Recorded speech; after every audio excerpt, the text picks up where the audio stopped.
आज हम चैप्टर 3 या अध्याय 3 कर्म योग, आज इस बारे में हम डिस्कस करेंगे कि कर्म क्या होते हैं और कर्म योग के बारे में कृष्ण ने इस अध्याय में क्या किया है।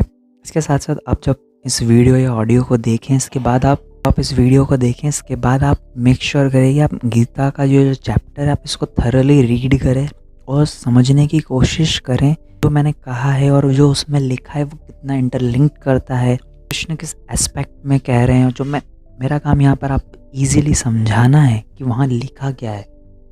सो वो वहीं आपको उसको इंटरलिंक करना है जिससे आपको इजी और आपकी जो लेवल ऑफ अंडरस्टैंडिंग है वो डीप हो और बढ़ते जाए कि किस एस्पेक्ट में क्या बात हो रही है, क्या पॉइंट ऑफ व्यू कृष्ण का है अर्जुन को। अर्जुन यानी आप ही हैं, वो आप ही को बोल रहे हैं। तो आपको ये क्लियर हो कि वो किस हिसाब से हमारे जो भी स्क्रिप्चर्स हैं वो बोल क्या रहे हैं। सो ये बहुत ज़रूरी है। तो इसके लिए आप जैसे ही वीडियो देखें उसके बाद अगर आप वो चैप्टर पढ़ें तो आपको समझ में आएगा व्हाट इज़ कर्म, कर्म क्या होता है। सो कर्म मीन्स एक्शंस। आप जो भी एक्शंस ले रहे हैं या एक्शन ले रहे हैं जिसे हम कर्मा भी कहते हैं, सो उसी को कर्म कहते हैं इंग्लिश में, और इसको हिंदी में बोलते हैं कर्म। आप जो भी काम कर रहे हैं वही कर्म है। आप कॉन्शियसली करें या अनकॉन्शियसली करें, क्योंकि आपका ध्यान अगर नहीं है उसके बाद भी अगर आप कोई कदम उठा रहे हैं और वो काम हो रहा है तो वो आपका ही कर्म है, क्योंकि आप ही कर रहे हो, आपसे कोई करवा नहीं रहा है वो। ठीक है। सो ये होता है कर्म। वो कर्म करना ही क्यों चाहिए? आपको तो कोई ज़रूरत ही नहीं है, आप जाओ बैठे रहो दिन भर, सो मोबाइल चलाओ वगैरह वगैरह। तो आपको कर्म करना ही है। आपको कर्म करना ही क्यों है? सो कर्म करने की इम्पोर्टेंस ये है, सोना बैठना ये सब अलग है। कुछ लोगों को इस तरह से है कि हम जब गीता पढ़ रहे हैं और हमें संन्यास लेकर बैठ जाना चाहिए, तो वहाँ इस चीज़ को बहुत इम्पोर्टेंटली कहा है कृष्ण ने कि आपको कर्म करने की नीड है। आपको एक जगह ऐसे समाधि में बनकर बैठ नहीं जाना है। ठीक है ना। क्योंकि आप आज के इस टाइम में हैं, आपको नीड है, आपको पैसा भी चाहिए, आपकी बेसिक नेसेसिटी पूरी हो, आपको घर का रेंट देना है, EMIs देनी, तो उसके लिए आपको कर्म करना ही पड़ेगा। उसके बिना पॉसिबल नहीं है। आपने अगर किसी से शादी करी है या आपके पेरेंट्स की रिस्पॉन्सिबिलिटी आपके ऊपर है, तो आप यहाँ पर मेडिटेशन में बैठ कर या इस तरह से साधना करना या ध्यान जो भी होता है जो आपने समझा है, इसका मकसद कुछ और है। क्यों कहा गया था आपने जो समझा उस हिसाब से, तो ये करने से आपकी लाइफ की सारी प्रॉब्लम सॉल्व नहीं होगी।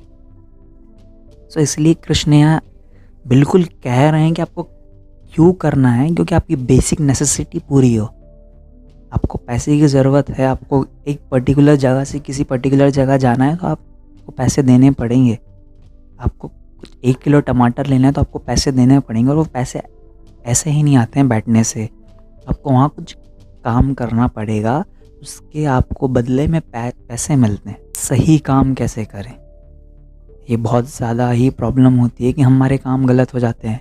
हम सही काम कैसे करें, तो इसका बहुत ही सिंपल लॉजिक यहाँ कृष्ण ने बिल्कुल इजी तरीके से समझाया है, तो आपकी लाइफ में एक आखिरी मोमेंट तक आपको काम आएगा। आप राइट डिसीजंस कैसे लें, तो इतना एक्यूरेट हो कि आपकी कर्म राइट हों। 100% होंगे इसकी कोई गारंटी कहीं नहीं होती है। इसकी पॉसिबिलिटी ज़रूर होती है कि वो कई हद तक आप उसको इस तरह से अटेम्प्ट करें कि वो सही हो। सो राइट कर्म कैसे किए जाते हैं? राइट कर्म करने के लिए आप जो भी काम कर रहे हैं आपको उसकी पूरी नॉलेज हो, वो 100% फैक्ट के बेस पर हो, आपने उसकी 100% रिसर्च की हो, आपने उसकी फेलियर स्टोरीज़ भी देखी है और सक्सेस स्टोरीज़ भी देखी है। उसके बेस पर आपने उस प्लान का ब्लूप्रिंट बनाया है, आपको जो भी काम करना है। इसके बाद वो जो काम है उसके रिज़ल्ट और आउटकम से आपको नहीं होना चाहिए मतलब, राइट। वो जो एक कहा है, बहुत गीता का पॉपुलर है कि आप फल की चिंता मत करो, वो यही है। ये रिज़ल्ट और आउटकम के ऊपर आपका ध्यान नहीं, आपका फोकस होना चाहिए कि जो मैं काम कर रहा हूँ उसको मैं कितना परफेक्टली कर सकूँ। परफेक्ट वर्ड एग्जिस्ट करता ही नहीं है, पर आपको वही अचीव करना है कि मुझे इस पर्टिकुलर काम की मास्टरी करनी है, मुझे इस काम का बॉस बनना है, मैं उसे परफेक्टली कैसे करूँ। जो भी काम होगा उसके रिज़ल्ट और उसके आउटकम पर आपको ध्यान नहीं देना है। इसके बाद वो जो काम आप पर्टिकुलर काम कर रहे हैं, वो आप किसी को देखकर नहीं कर रहे हैं, आप किसी से इंस्पायर होके कर रहे हैं, वो बात अलग है। बट आप अगर ये देख रहे हैं अरे वहाँ तो पैसा बहुत आता है, वहाँ तो बहुत ज़्यादा है, वो इतना आगे पहुँच गया है, उसकी इतनी सक्सेस है। तो अगर आपके मन में वो प्लेजर है, डेफ़िनेटली वो काम आपका बिगड़ेगा ही बिगड़ेगा। बट अगर वही काम अगर आप 100% अपने फैक्ट के बेस पर अगर करें, आप उसको पूरी तरह से रिसर्च करें, एंड डेफ़िनेटली चांसेस हैं वो काम अच्छा होगा। 100% यहाँ भी नहीं है, क्योंकि उसके बहुत सारे फैक्टर्स इन्वॉल्व होते हैं कि कर्म गलत होता कैसे है। कर्म गलत है ना, आपने कोई एक्शन लिया, सपोज़ वो फेल हो गया, आपने उस पर 100% अपना डाला। अब हम 100% की बात करते हैं तो 100% आपके बॉडी के लेवल पे नहीं आ रही। तो अब क्वेश्चन ये आता है, आपने कोई काम 100% आपने अपना पूरा दिया, 100% बॉडी के लेवल पे नहीं किया आपने। 100% अरे आज तो मैं पूरा थक गया हूँ, मैं कल जितना नहीं थका था आज मैं थक गया, वो नहीं। 100% यानी आपकी तरफ से जो आपने 100% देने से मतलब आपने रिसर्च जो करी है, आपने जितना उसको फैक्चुअली काम को देखा है, आपने जो ब्लूप्रिंट बनाया है, उस काम को जिसने पहले पास्ट में सक्सेसफुली काम किया है या जो उस काम में फेल हुआ है, उसने आपने वहाँ से जो डेटा गैदर किया और उसके बेस पर आपने 100% जो ब्लूप्रिंट बनाया, उसके बाद अब अगर आप एक्शन ले रहे हैं और वो एक्शन लेने के बाद भी अगर वो काम नहीं होता है, तब भी आपने कुछ गलत नहीं किया है, वो आपने सही कर्म ही किए हैं। वहाँ पर वो गलत काम इसलिए हुआ बिकॉज़ जो उसके अलावा जो हज़ार फैक्टर्स इन्वॉल्व थे, वो फैक्टर्स की वजह से आपका कर्म गलत हुआ। आपका कर्म गलत नहीं था, आपकी किस्मत ख़राब नहीं थी। ये जो किस्मत वर्ड भी यहाँ बहुत ज़्यादा यूज़ होता है, ये भी गलत है। अब 100 फैक्टर्स कैसे इन्वॉल्व होते हैं, अब मैं आपको ये बताता हूँ इस छोटे से एग्जांपल से। सब अपने क्रिकेट से हमारे यहाँ वाकिफ़ है। सपोज़ करो एक बैट्समैन बैटिंग कर रहा है और ये बहुत अच्छी पिच है, बॉल स्विंग हो रही है, हवा चल रही है, बॉल नहीं है, स्विंग बॉलर बॉल डाल रहा है।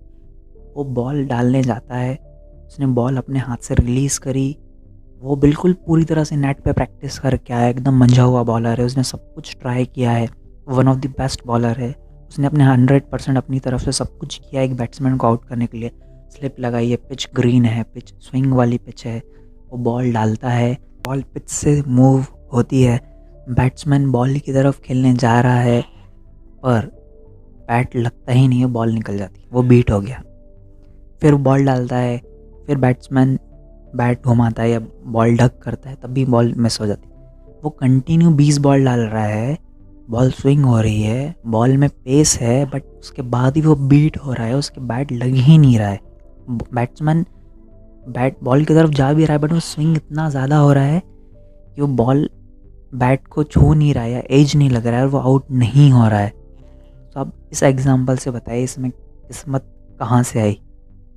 इसी तरह से होता है कि यहाँ बहुत सारे फैक्टर्स इन्वॉल्व होते हैं।